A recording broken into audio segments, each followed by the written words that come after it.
السلام علیکم، میں بول رہا ہوں حاجی سزاد انصاری۔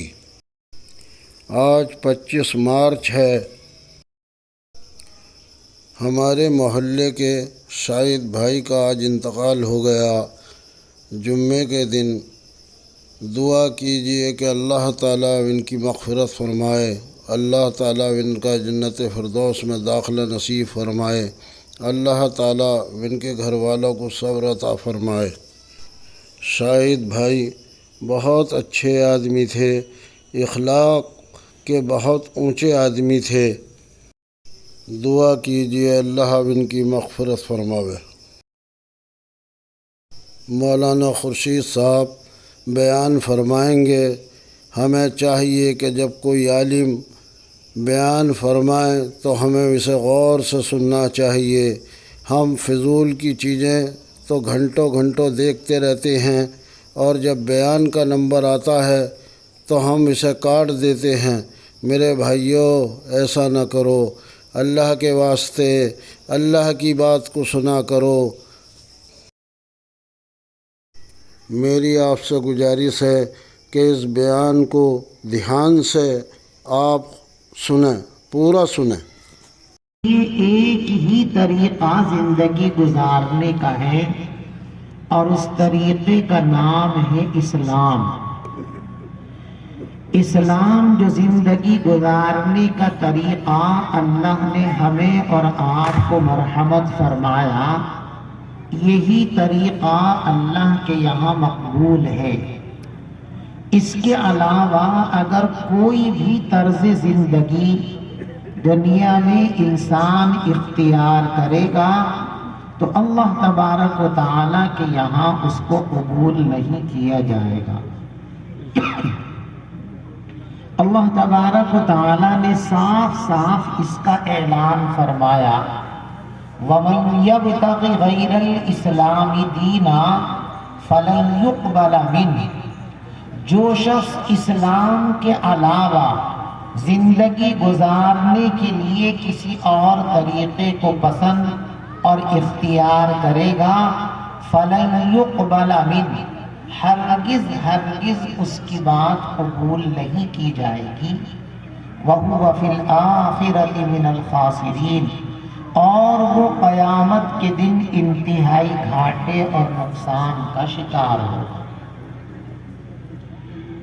اسی طریقے سے اللہ تبارک و تعالیٰ نے اس نعمت کی حفاظت کرنے کا ہمیں مکلف قرار دیا، اور یہ فرمایا، وَلَا تَمُوتُنَّ إِلَّا وَأَنْتُمْ مُسْلِمُونَ، تم ہرگز مت مرنا مگر مسلمان رہتے ہوئے، یعنی زندگی کے آخری سانسوں تک ایمان کی اس نعمت کی حفاظت کرنی ہے، اسلام کی اس دولت کو اپنے سینے سے لگائے رکھنا ہے۔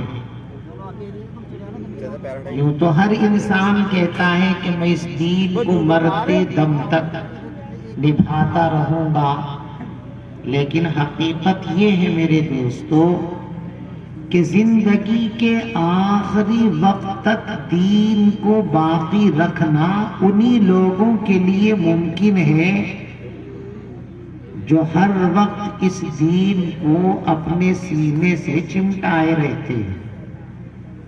نظام قدرت یہی ہے کہ حشر، موت اور زندگی ان تینوں کا ایک جوڑ ہے۔ نبی پاک علیہ السلام نے ارشاد فرمایا، تحشرون کما تموتون، تم کو میدان محشر میں اسی حالت میں لایا جائے گا جس حالت میں تمہاری موت واقع ہوئی ہے۔ آدمی نماز پڑھتے پڑھتے مرا ہے تو نمازی کی حیثیت سے میدان محشر میں لایا جائے گا۔ آدمی غلط کاموں میں مبتلا رہتے رہتے مرا ہے تو اسی حال کے اندر اس کو میدان محشر میں کھڑا کیا جائے گا۔ فرمایا، تحشرون کما تموتون، تمہیں اسی انداز پر میدان محشر کے اندر لایا جائے گا جس حال میں تمہاری موت ہوئی ہے۔ اور موت کیسے ہوگی؟ فرمایا تموتون کما تحیون، تمہاری موت اسی حال میں آئے گی جس حال میں تم زندگی بسر کرتے ہو۔ جیسی موت چاہتے ہو ویسی زندگی گزارنا شروع کرو تو ویسی موت ملے گی۔ چاہے لوگ یہ کہ ہم کو ایمان کی موت ملے، اسلامی موت ملے، اور زندگی بھر غیر ایمانی طریقہ اختیار کرتے رہیں، غیر اسلامی زندگی گزارتے رہیں، ایسے لوگوں کے لیے ایمانی اور اسلامی موت مل جانا کہ ظاہری طور پر ممکن نہیں ہے۔ اللہ ہر چیز پر قادر ہے، کچھ بھی کریں، لیکن ضابطہ اور اصول یہی ہے کہ جس کی زندگی اسلامی ہے اسی کی موت اسلامی اور ایمانی موت ہوگی، اور جس کی زندگی ایمانی اور اسلامی نہیں ہے اس کے لیے ایمانی اور اسلامی موت کو حاصل کرنا یہ ذرا مشکل کام ہے۔ تو زندگی کے آخری لمحات تک اس ایمان کی حفاظت کرنا آپ کے لیے ضروری ہے، اور اس کے لیے ضروری ہے کہ آپ زندگی اسلامی نظام کے مطابق گزاریں۔ ارتداد سے بچنے کے لیے، ایمان کی محرومی سے بچنے کے لیے اس کے سوا کوئی راستہ نہیں ہے کہ ہم دین پر عمل کرنا شروع کریں۔ خالی نعروں سے ایمان کی حفاظت نہیں ہوگی، خالی مشوروں سے اسلام کی حفاظت نہیں ہوگی، خالی باتوں سے شریعت کی حفاظت نہیں ہو سکتی۔ یہ شریعت جو اللہ نے ہمیں دی ہے اس کی حفاظت کا ایک ہی راستہ ہے، اور وہ یہ ہے کہ ہم اس شریعت کو اپنے اوپر نافذ کریں۔ اگر اس شریعت کو مسلمان اپنے اوپر نافذ کر لیں تو ساری دنیا مل کر اس شریعت کو، اس دین کو، اسلام کو دنیا سے مٹا نہیں سکتے۔ لیکن اگر ہم اس شریعت کو اپنے اوپر نافذ نہ کریں، بس یہ ہماری زبانوں پر ہو، ہماری کتابوں میں ہو، ہماری مسجد کی تقریروں میں ہو اور خطبوں میں ہو، تو پھر بہت دن تک اس شریعت کو بچائے رکھنا یہ مسلمانوں کے لیے مشکل کام ہو جائے گا۔ یہ بھی کہہ سکتے ہیں کہ بہت دن تک اپنے آپ کو مسلمان بنائے رکھنا یہ بڑا مشکل کام ہوگا۔ آج شریعت کے ساتھ ہمارا تعلق اجنبیت کا تعلق ہو گیا ہے۔ رسول پاک صلی اللہ علیہ وسلم نے جو بات ارشاد فرمائی تھی آج وہ ہماری نگاہوں کے سامنے آ رہی ہے۔ حضور پاک صلی اللہ علیہ وسلم نے ارشاد فرمایا تھا بدأ الاسلام غریبا، اسلام غربت کی حالت میں ظاہر ہوا ہے۔ دیکھو، ایک تو اردو کی غربت ہے، وہ مراد یہاں پر نہیں ہے۔ اردو میں غربت کا مطلب یہ ہوتا ہے کہ پیسے دھیلے پاس پلے نہ ہوں، اسے کہتے ہیں غریب ہے، یہ غربت کا شکار ہے۔ عربی کی غربت علیحدہ ہے۔ عربی زبان کے اندر غربت کے معنی آتے ہیں اجنبی ہونا، پرایا ہونا، پردیسی ہونا۔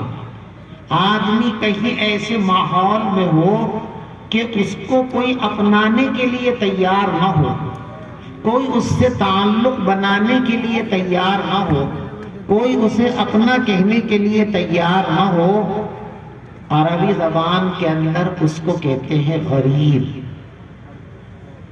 تو فرمایا بدأ الاسلام غریبا، اسلام جب دنیا کے اندر آیا تھا تو غریب تھا۔